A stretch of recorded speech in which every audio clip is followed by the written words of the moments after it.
आज करेंगे last topic of thermal properties. Thermal properties का आखिरी टॉपिक, इसका नाम है Newton's law of cooling. Newton's law of cooling का क्या मतलब है, न्यूटन्स लॉ ऑफ कूलिंग क्या कहता है, उसके कंसेप्ट को देखते हैं। सबसे पहले न्यूटन्स लॉ ऑफ कूलिंग का बेसिक मतलब क्या है।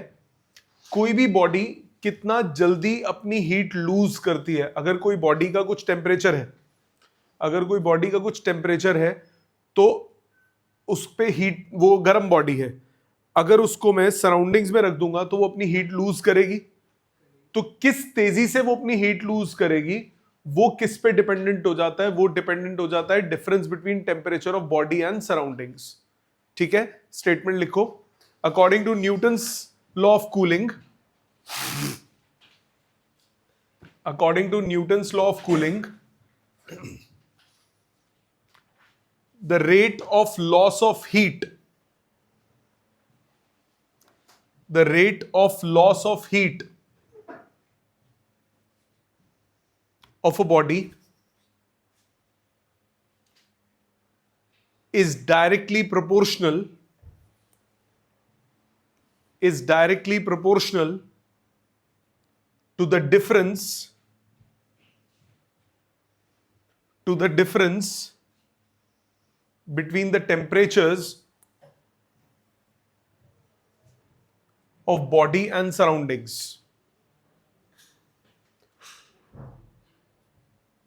Difference between the body and surroundings. तो कितनी तेजी से बॉडी हीट लूज करेगी, इसको हम rate of loss of heat भी बोल सकते हैं और इसको हम रेट ऑफ कूलिंग भी बोल सकते हैं। रेट ऑफ कूलिंग किस पे डिपेंडेंट होगी, रेट ऑफ कूलिंग डिपेंडेंट होगी कि बॉडी का और सराउंडिंग्स का टेम्परेचर में डिफरेंस कितना ज्यादा है।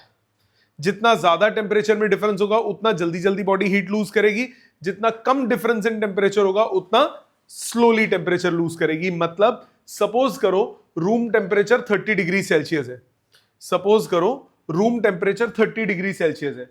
अब किसी बॉडी का टेम्परेचर 80 टू 70 डिग्री आने में लेट्स सपोज 2 मिनट लेता है, तो 70 टू 60 आने में 2 मिनट से ज्यादा लगेंगे, 60 टू 50 आने में उससे भी ज्यादा टाइम लगेगा।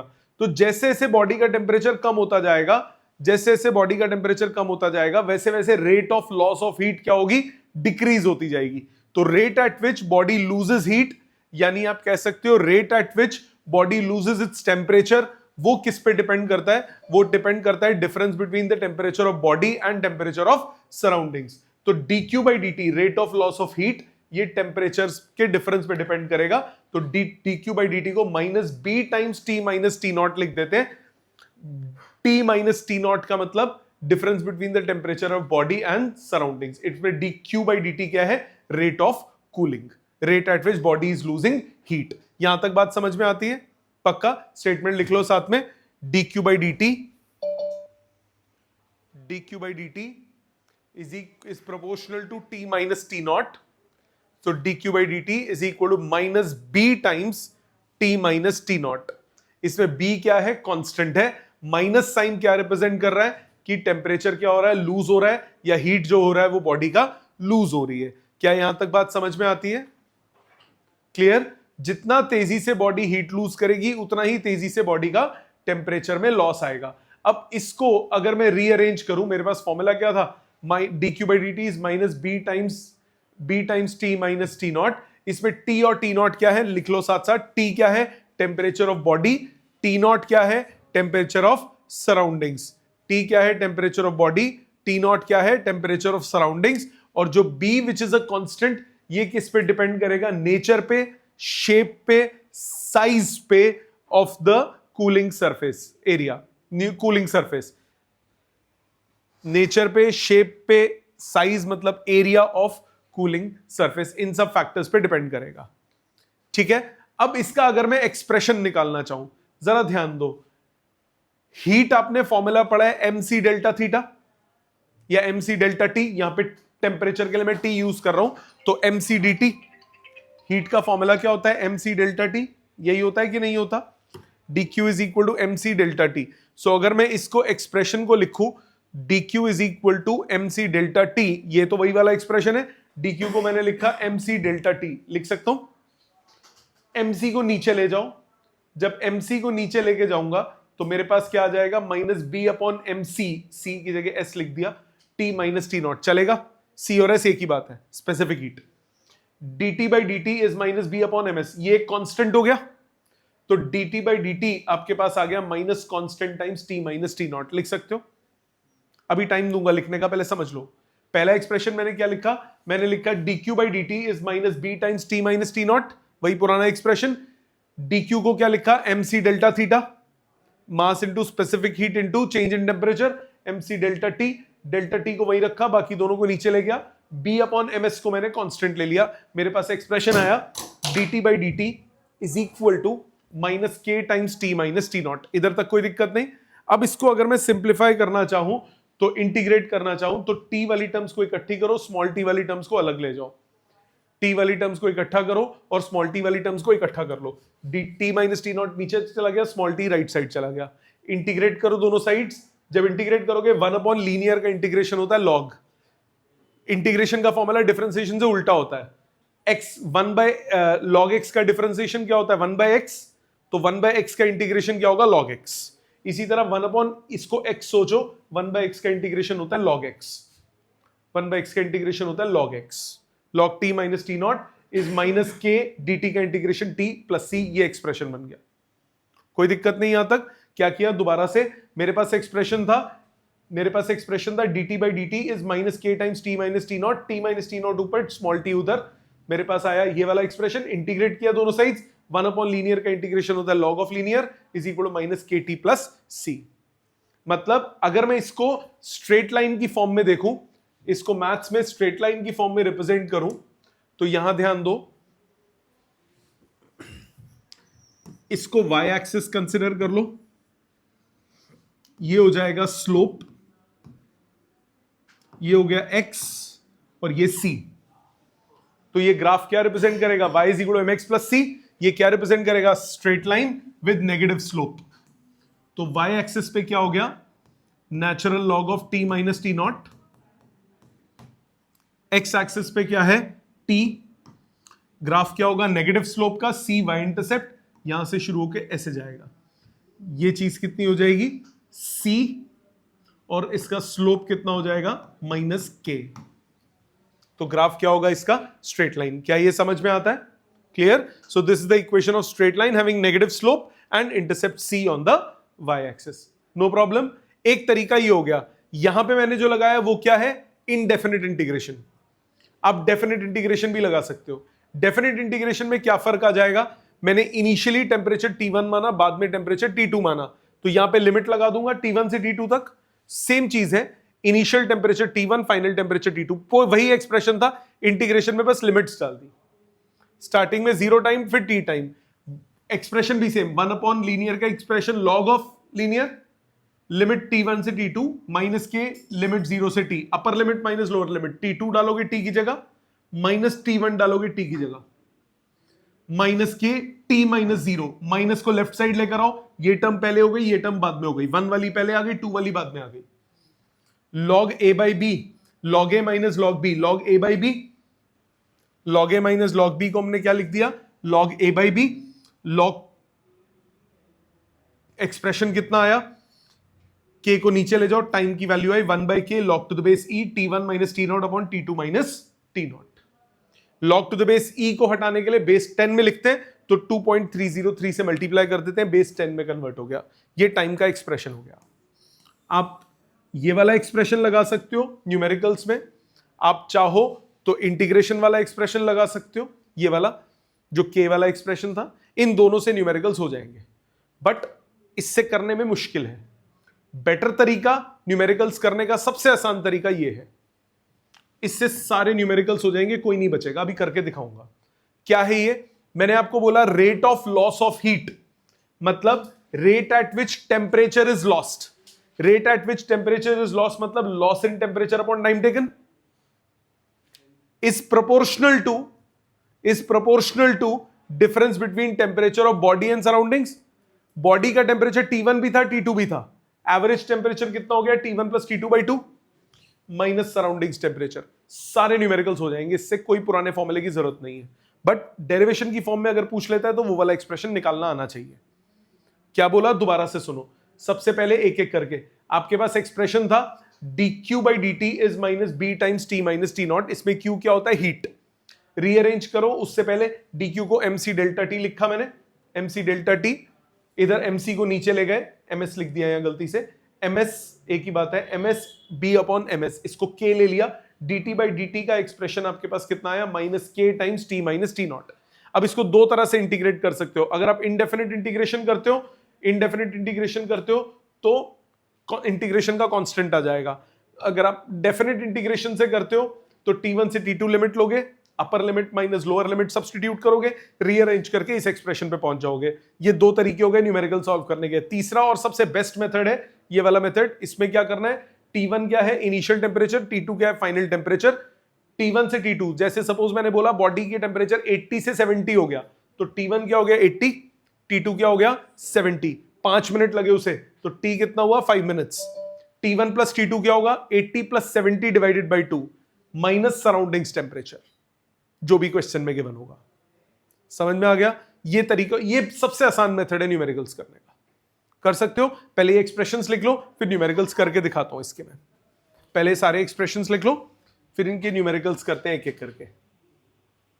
यहां तक तो लिख लिया था ना सबने? प्लीज पहले ये एक्सप्रेशन लिख लो, देन वील प्रोसीड। ये वाला एक्सप्रेशन एक बार दोबारा। आपको बोला न्यूमेरिकल्स में मैं क्या अप्लाई कर सकता हूं? Loss in heat upon time का मतलब loss in temperature upon time.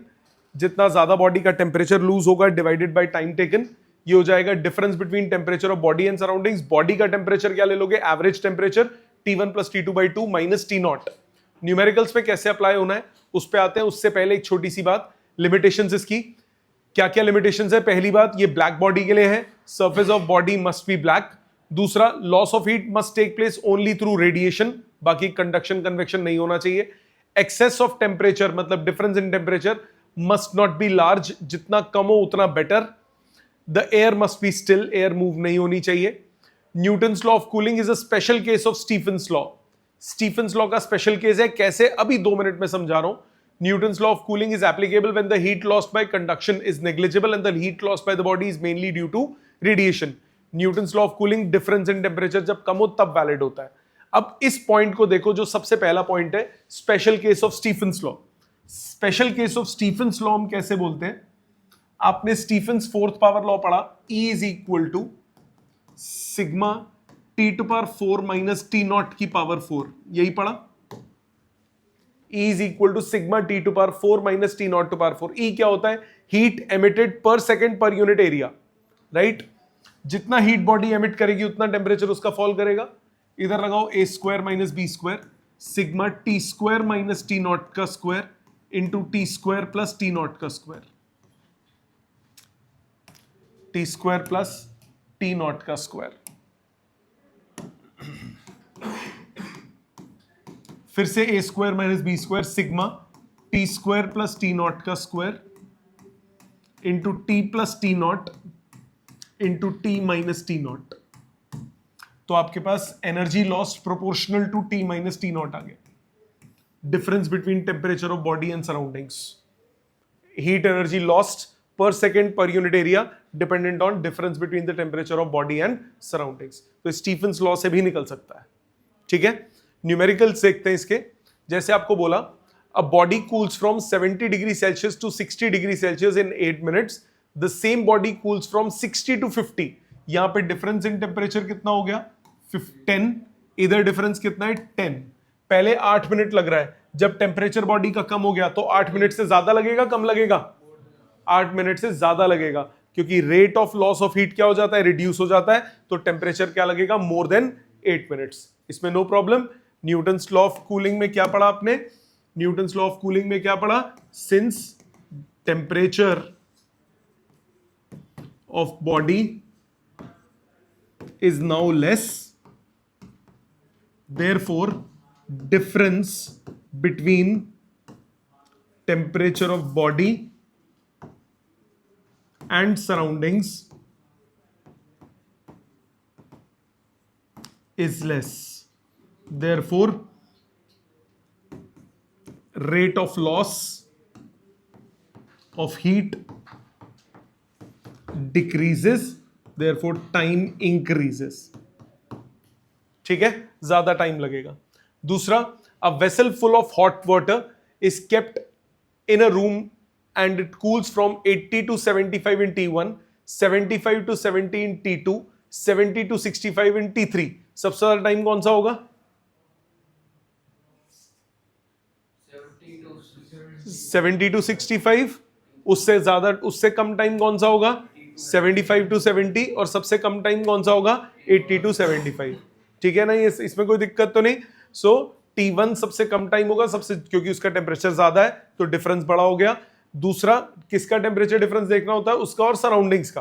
तो सराउंडिंग्स के साथ उसका टेम्परेचर डिफरेंस कम है, फिर उसके बाद सराउंडिंग्स का टेम्परेचर डिफरेंस और कम हो गया, फिर और कम हो गया, तो टाइम बढ़ता चला जाएगा। ठीक है, next, a vessel containing hot liquid cools from 50 to 49.5 in 49.9 in 5 seconds. How long will it take to cool from 40 to 39.9? Room temperature 30। ये न्यूमेरिकल है, सामने देखो तरीका, अगला तुम करना। आपको बोला 50 डिग्री सेल्सियस से 49.9 डिग्री सेल्सियस आने में उसको लगते हैं 5 सेकेंड्स। तो सराउंडिंग्स का टेम्परेचर यानी ये कितना दे दिया? T naught. क्या फॉर्मूला बताया? Loss in temperature 50 minus 49.9 upon time taken is equal to K times average temperature 50 plus 49.9 divided by 2 minus surroundings temperature. यही फॉर्मूला बताया बेटा। कितना हुआ ये सॉल्व करके? 0.1 अपॉन 5 इस K टाइम्स, ये हुआ 49.95 माइनस 30, 19.95। 50 प्लस 49.9 डिवाइडेड बाई 2 कितना हुआ? 49.95 माइनस 30 कितना हुआ? 19.95। रख लो संभाल के, ये पहली इक्वेशन होगी। आगे क्या बोल रहा है? कितना टाइम लगेगा उसे 40 से 39.9 आने में? 40 से 39.9 का टाइम निकालना है। तो क्या expression? 40 minus 39.9 upon time is constant times 40 plus 39.9 upon 2 minus 30 room temperature. So कितना आया? 0.1 अपॉन T, 0.1 अपॉन T, एक सेकेंड, सॉरी,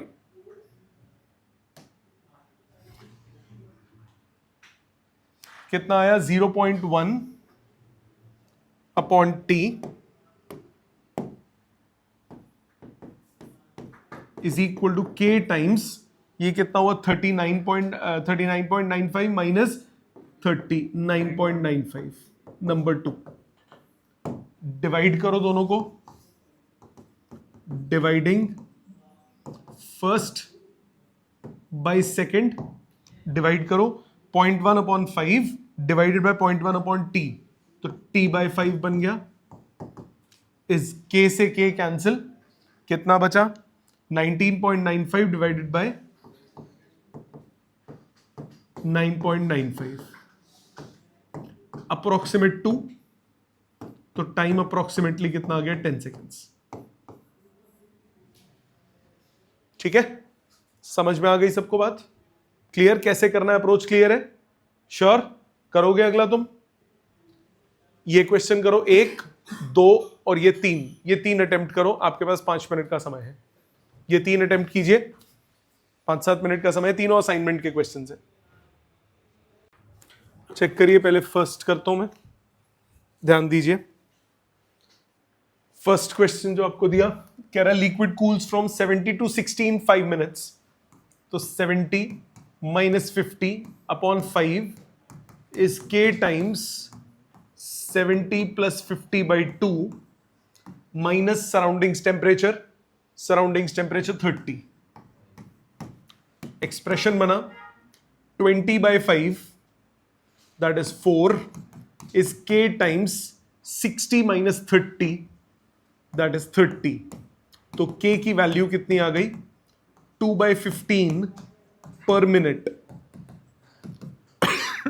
मिनट पे रखा था ना टाइम, तो 2/15 क्या 60 है, 70 to 60 है, सॉरी मैंने डाटा गलत लिख लिया,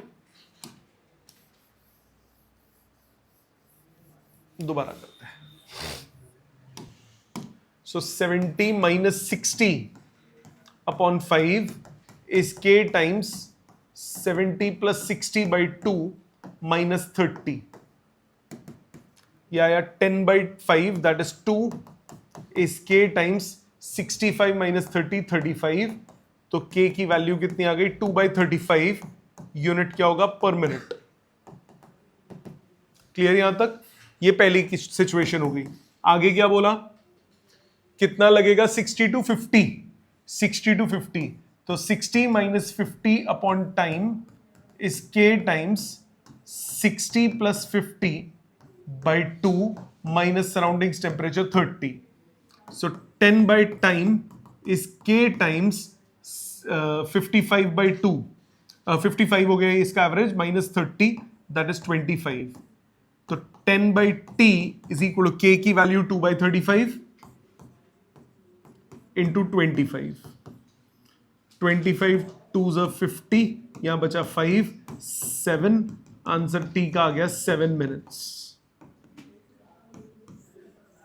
पहला क्लियर, ठीक है। अगले पे आओ। A body initially at 80 cools to 64 degrees in 5 minutes. 80 degree Celsius से 64 डिग्री सेल्सियस पे 5 मिनट में कूल हो गई। And 52 in 10 minutes, 52 degree Celsius अगले 5 मिनट में कूल हो गई। Calculate the temperature of the surroundings, T not निकालना है। ऑल्सो पहले टी नॉट निकालते हैं, तो इधर 5-5 मिनट के 2 गैप्स में लेके करो, गैप जितना छोटा होगा उतना एक्यूरेट आंसर आएगा। 60 minus 44 upon time, 80 plus minus 64 upon time is k times 80 plus 64 by 2 minus t naught, मानते हो?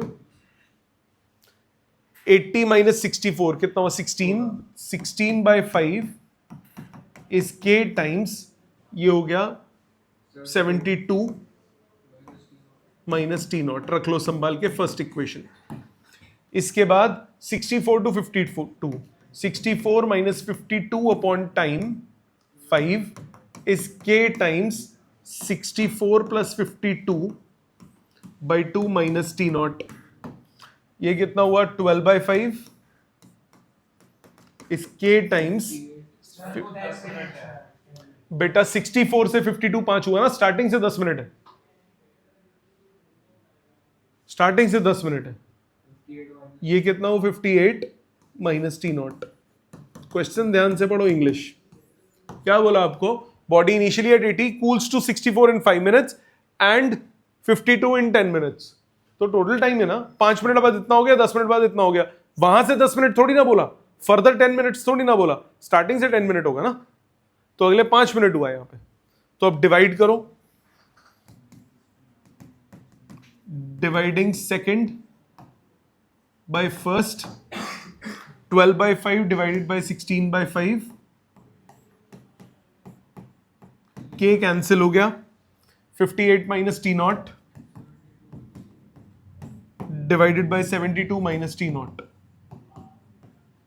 5 5 4 3 4 4 cross multiply, 6 7 21 216 minus 3 t naught is 58 into 2 232 minus 4 t naught, rearrange, t naught is equal to 16 degree Celsius, temperature of surroundings आ गया 16 degrees.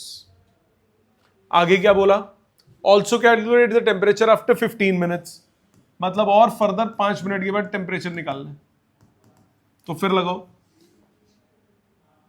52 minus t upon 5 is k times 52 plus t by 2 minus T naught, T not कितना है 16, मानते हो? Solve करो, 52 minus t by 5 is k times 32, ये हुआ 20 plus t by 2, number 3, divide करो फर्स्ट को थर्ड से, dividing third by first, so 52 minus T upon 16, 5 cut गया, के कट गया, 20 plus T upon twice of 72 minus T not है 16। इधर से अब कटिंग करो, ये होगा 4, 52 minus T upon 4, oh sorry 8 upon 8 is equal to 20 plus T upon 72 में 16 गए, कितना बचा? 56 बचा ना, 56 बचा ना, हाँ ठीक है, ठीक है। अब 7 8 इज 56, क्रॉस मल्टीप्लाई, 7 दूनी 14, 7 पंजे 35 36, 364 minus 70 is equal to 20 plus T, तो 8t इज इक्वल टू 344, तो t आ गया 8 चौक 32, 32 24 8 3 24, 43 डिग्री सेल्सियस। ठीक है, समझ में आ गई अप्रोच? ये नहीं हुआ था ना, अब समझ में आ गया। इसको करो और अगला वाला अटेम्प्ट करो, पहले पिछला करो, ये कॉपी करो और फिर अगला वाला अटेम्प्ट करो।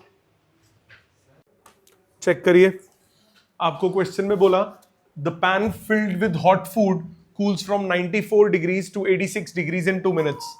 94 डिग्रीज टू 84 डिग्रीज 2 मिनट्स में। When the room temperature is 20, how long will it take to cool from 71 to 69? So 94 minus 86 था ना, 86, 94 minus 86 by 2 is k times 94 plus 86 by 2 minus 20. कितना हुआ ये? 8 by 2 4 is equal to k times ये हुआ 90 minus 20 70, तो k आ गया 2 by 35 पर मिनट। रखो, उसके बाद आपको बोल रहा है 71 टू 69 में कितनी देर लगेगी? 71 minus 69 by time is k times 71 plus 69 by 2 minus surroundings temperature 20, so 2 by t is k times 50, so 2 by t is 2 by 35 times 50, so t आ गया 0.7 मिनट्स। 60 से मल्टीप्लाई करो, सेकेंड्स में 42 सेकेंड्स। समझ में आ गई बात है बेटे? हाँ हाँ, कोई दिक्कत नहीं, कोई दिक्कत नहीं। क्लियर है यहां तक? ऑनलाइन क्लियर सबको? नेक्स्ट आते हैं कुछ ग्राफ्स, इनको बोलते हैं कूलिंग कर्व्स। कूलिंग कर्व्स मतलब टेम्परेचर का विद टाइम कैसा ग्राफ बनेगा। अब ऑब्वियसली टेम्परेचर जो है वो टाइम के साथ फॉल कर रहा है, तो टेम्परेचर विद टाइम का ग्राफ हमेशा डिक्रीजिंग ग्राफ होगा। जैसे सबसे पहला curve drawn between the temperature of the body and the time, उसको क्या बोलेंगे? Cooling curve. Obviously inversely related होगा, क्योंकि आपने क्या एक्सप्रेशन निकाला था? dt by dt is proportional to t minus T naught, यही निकाला था। इसको प्रोपोर्शनल हटता था तो वो कांस्टेंट आता था। कांस्टेंट क्या लेते थे? माइनस के। प्रोपोर्शनल को क्या लेते थे? माइनस के। तो आपके पास आता था dt by dt is minus K times T minus T naught. So negative है तो एक बढ़ेगा तो दूसरा क्या होगा? घटेगा, तो इनवर्सली प्रोपोर्शनल होगा। टाइम बढ़ेगा, टेम्परेचर की वैल्यू घटेगी। दूसरा, अगर आपको rate of cooling and temperature difference इसका ग्राफ बनाना है तो ये स्ट्रेट लाइन होगा। रेट ऑफ कूलिंग मतलब dq बाई dt, ये रेट का मॉड ले रहे हैं हम। रेट ऑफ कूलिंग मतलब रेट ऑफ कूलिंग हो गया dq by dt। Rate of cooling इसका मॉड ले लिया, क्योंकि कूलिंग बोल दिया। ये प्रोपोर्शनल किसके था? टेम्परेचर डिफरेंस का प्रोपोर्शनल था। सो अगर रेट ऑफ कूलिंग और टेम्परेचर डिफरेंस के बीच में ग्राफ बनाना है तो वो ग्राफ कैसा आएगा? स्ट्रेट लाइन ग्राफ आएगा। इसके अलावा एक और ग्राफ, अगर आपको log r और log to the base e theta minus theta naught के बीच में चाहिए तो ये ग्राफ आएगा। कैसे? रेट ऑफ कूलिंग कितना था? रेट ऑफ कूलिंग था k times theta minus theta naught. अगर मैं log ले लूं तो log to the base e r is log to the base e r is equal to log to the base e theta minus theta naught plus log of k। yes or no? log में multiply होता है तो addition हो जाता है, तो y is equal to mx, slope कितना हो गया 1 और ये हो गया y इंटरसेप्ट। तो ये जो y इंटरसेप्ट होगा ये कितना होगा? log of k which is another constant, और ग्राफ कैसा आ जाएगा? Straight line. समझ में आ गया? And that is the end of your chapter. जितने भी अब न्यूमेरिकल्स हमने किए थे इसमें साथ साथ उनको प्रिपेयर कीजिए, टेस्ट के लिए तैयारी कर लीजिए इसकी। Thank you very much.